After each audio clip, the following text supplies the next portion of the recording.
of the biggest issues we have seen in context of whether multi-layer perceptron or CNNs is that we need to have a huge amounts of labeled data for the specific domain of images in your particular application.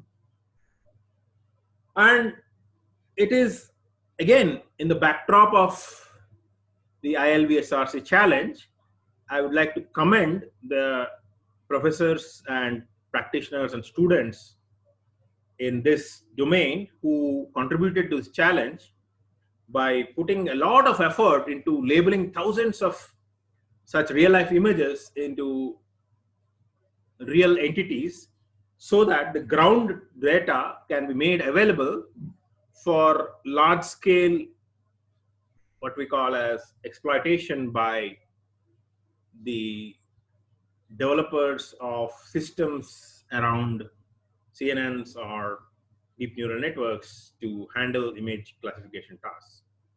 It is in that background that we're also seeing the evolution of this concept called transfer learning. So you need to understand that a lot of times label data availability itself may be a big challenge.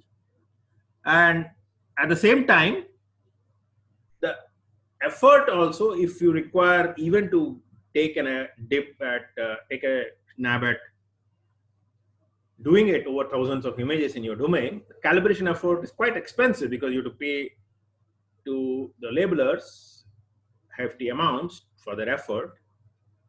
And a lot of times, this is a huge challenge from a deep learning perspective.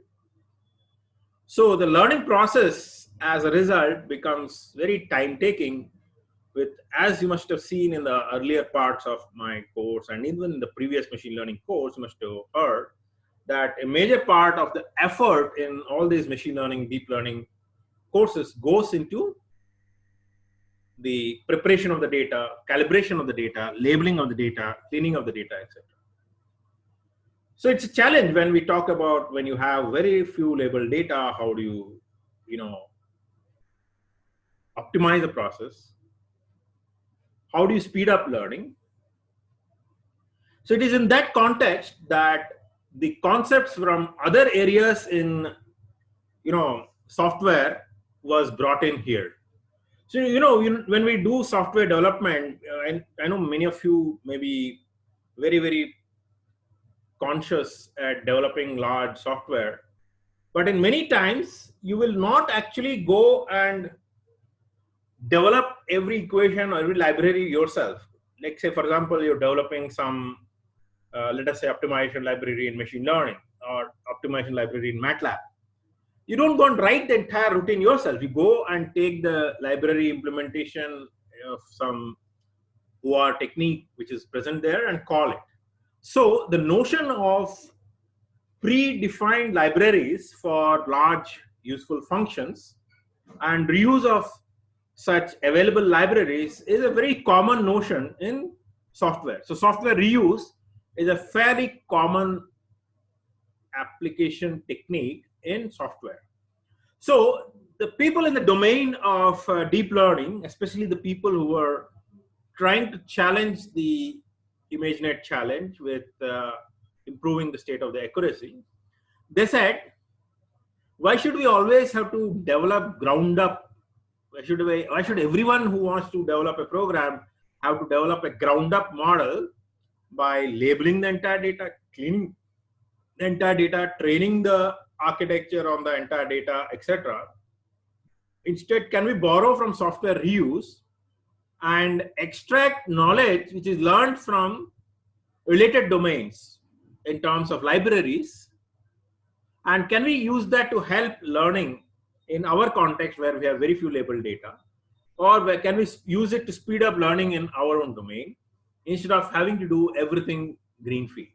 So such kind of a software process is called brownfield, where instead of purely talking about developing everything from A to Z on your own terms and your own logic, you try to use the effort developed by someone as a module or a library.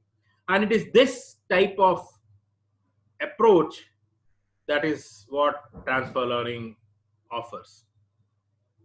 Let me tell you, it is so powerful today that in practice, in large real life image processing CNN architecture problems of today, more than 80% of the people use transfer learning instead of developing everything by hand, like the greenfield approach, which you have studied in the previous class, where given a raw data, training, test data, you develop a CNN architecture and test its effectiveness, accuracy, etc.